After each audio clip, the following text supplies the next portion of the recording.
Kakė Makė, šioje laidoje aš dar noriu tave pamokyti, kaip reikia taisyklingai padengti stalą. Padengti stalą? Bet aš nemoku. Labai paprasta. Pasiruošus mokytis. Pirmiausia, mes turime pažiūrėti lėkštės, ar yra švarios, ar nereikia kažkur dar pablizginti.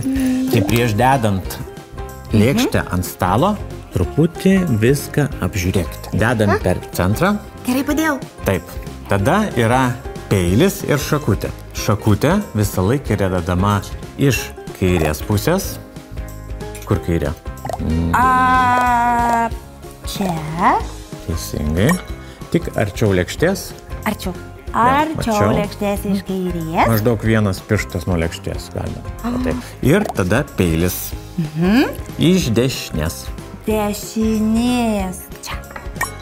Šaukštas, jeigu valgysime sriubą, pavyzdžiui, per pietus, nors nebūtinai per pietus galima valgyti sriubą, irgi visi turi būti išblizginti. Ir reikia dėti prie peilio iš dešinės. Taip.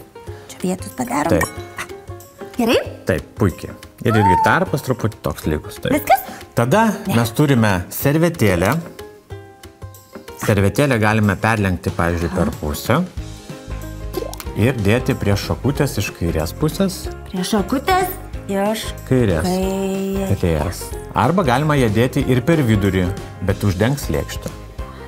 Mes turime sriubinę lėkštę, tai sriubinę lėkštę į centrą dedame ant pagrindinės patiekalo lakštuko. Ant lakštuko. Taip.